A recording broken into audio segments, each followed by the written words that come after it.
اور پھر تمہیں کیا معلوم کہ جب کوئی بھیگی آنکھیں سختی سے رگڑ کر، لمبی سانس کھینچ کر، تلخ مسکراہٹ لبوں پر سجائے آسمان کی طرف دیکھے تو وہ ضبط کی کس انتہا پر ہوتا ہے۔ قرآن پاک میں بار بار کہا گیا ہے، نا امید نہ ہو، غمگین نہ ہو، کمزور نہ پڑو۔ اللہ تعالیٰ فرماتا ہے، تو میرا ہو کر تو دیکھ، سب کو تیرا نہ کر دوں تو کہنا۔ حضرت علی رضی اللہ تعالیٰ عنہ نے فرمایا، کچھ رشتے اللہ خود ختم کرتا ہے تاکہ ہماری زندگی خراب نہ ہو سکے، بے شک وہ جو کرتا ہے بہتر کرتا ہے۔ یا رب، بہت تھک چکا ہوں دنیا کے کھیل سے یا رب، اب تیرے کعبہ کو چھو کر رونے کو دل کرتا ہے۔ سورہ یوسف کی مثال ہے کہ اللہ تعالیٰ ہمیں ہمیشہ ہماری پسندیدہ چیز سے آزماتا ہے تاکہ اس کو پانے کی تڑپ میں ہم اللہ کے اور قریب ہو جائیں۔ منافق کی 3 نشانیاں ہیں، بات کرے تو جھوٹ بولے، وعدہ کرے تو وعدہ خلافی کرے، امانت میں خیانت کرے۔ حضرت علی نے فرمایا، اگر کسی کی تکلیف دیکھ کر تمہیں تکلیف ہونے لگے تو سمجھ لینا کہ تم اللہ کے بنائے بہترین انسان ہو۔ 3 کام اللہ کو پسند ہیں، ٹوٹے ہوئے دلوں کو جوڑنا، دل نہ چاہتے ہوئے بھی معاف کر دینا، کسی کے گناہ پر پردہ کرنا۔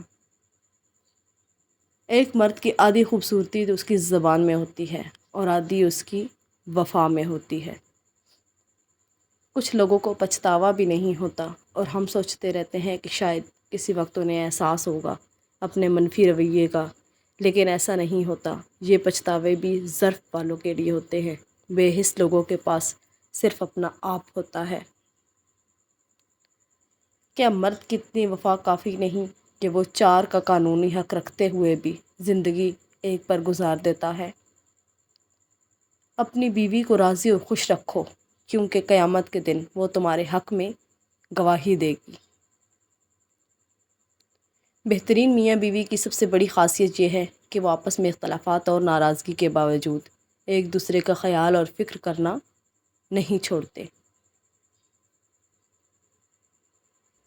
مجھے پسند ہے وہ چھوٹی سوچ رکھنے والا مرد جو ننگے سر اور بنا دوپٹے والی عورت کو پسند نہیں کرتا۔ بیوی جب اپنے مسائل شوہر کو بتاتی ہے تو اس کا یہ مطلب نہیں ہوتا وہ شکایت کر رہی ہے، بلکہ وہ آپ پر اعتماد کرتی ہے۔ جب شوہر اپنی بیوی کو حقیقی محبت دیتا ہے تو بیوی اپنے والدین سے بھی بڑا درجہ اپنے شوہر کو دے دیتی ہے۔ جب شوہر اپنی روٹھی بیوی کو پیار سے مناتا ہے تو اللہ پاک کو اس کی یہ ادا بہت پسند آتی ہے۔ ایک عورت کی تربیت کا امتحان بہو بننے کے بعد اور اخلاق کا امتحان ساس بننے کے بعد ہوتا ہے۔ اسلام ہمیں پسند کی شادی کی اجازت دیتا ہے، لیکن اسلام بھاگ کر اپنے والدین کی عزت کا جنازہ نکال کر شادی کرنے کی اجازت بالکل نہیں دیتا۔ گھر سے باہر جاتے ہوئے بیوی کو بتا کر جانا بیوی کی غلامی نہیں، بلکہ بیوی کی فکر اور پریشانی کو کم کرنا ہے۔